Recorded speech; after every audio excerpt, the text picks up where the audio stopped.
Now, for the second thing I wanted to talk about today, the Miami Dolphins.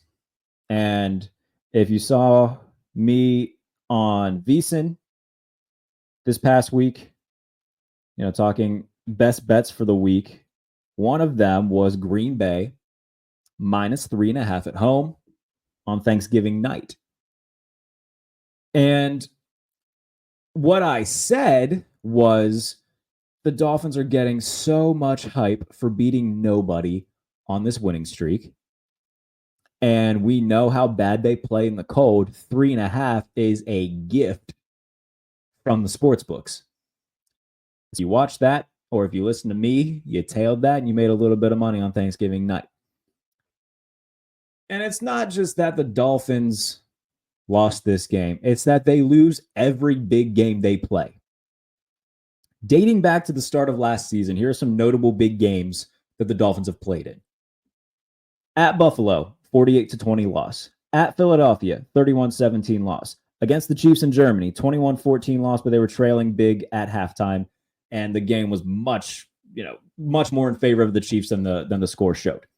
At Baltimore, 56-19 loss.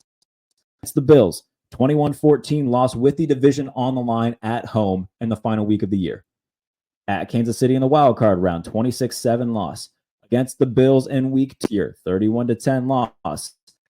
At Buffalo a couple weeks ago, 30-27 loss. And then at Green Bay on Thanksgiving, 30-17 loss. They can't beat good teams. And it's not to say that they are basement dwellers themselves, but they are not a good team.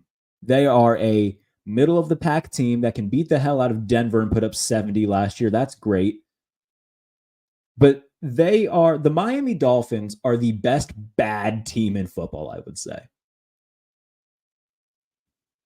They can beat up all the other bad teams, which kind of propels themselves up to being a middling team.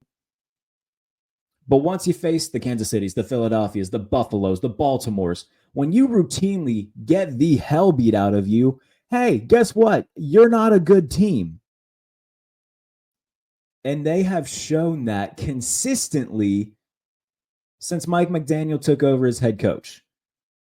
So I'm gonna read just some quick bullet point numbers for you real quick. So since 2022, the Dolphins, they are 25-21, 0-2 in the playoffs. Another team, 20-25, 1-1 in the playoffs. Yeah, that second team's the Jacksonville Jaguars.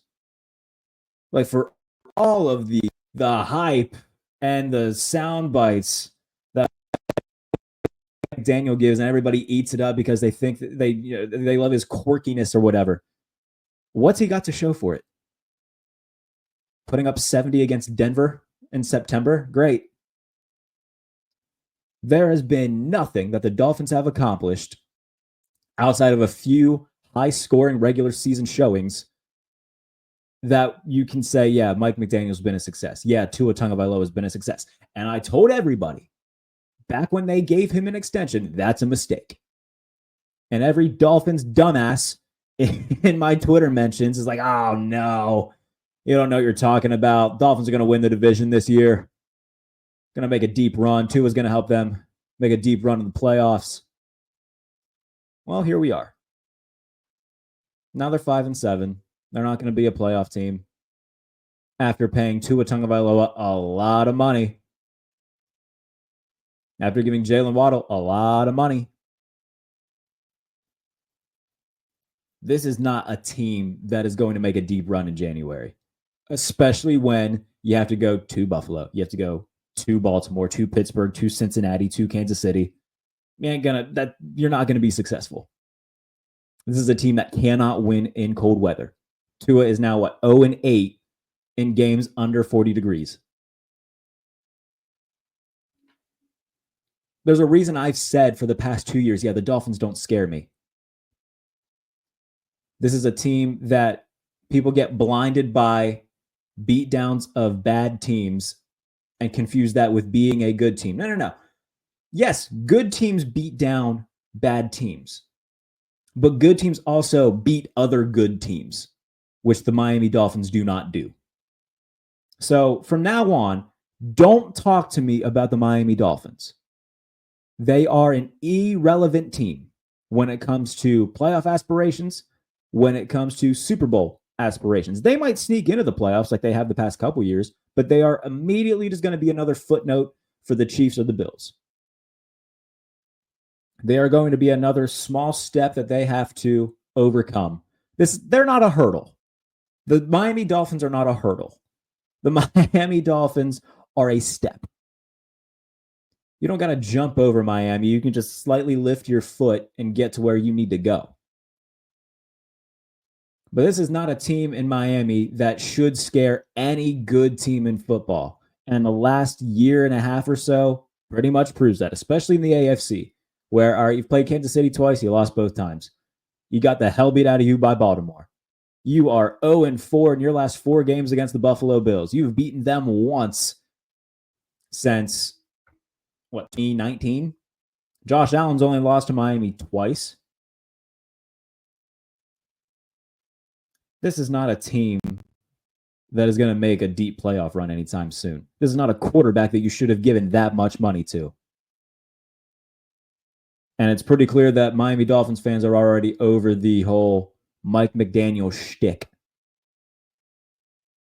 That's great that he can give you goofy sound bites and he wears Yeezys and he vapes on the sideline. Every college freshman who's late for their geology class every Monday vapes too. But when Doug Peterson has more playoff wins than you over the past 2 seasons, that's probably a problem.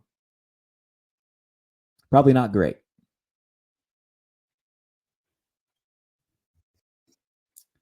I'm very over the whole Miami Dolphins thing that we do every year. I shouldn't say we, that everybody else does every year, because I push back against it every year. And I did it this past offseason too. And a lot of Dolphins fans took to this channel, took to Twitter, took to everything, that I was doing, whether it be written or podcast, and made sure to let me know how wrong I was. Well, would you look at that? I wasn't.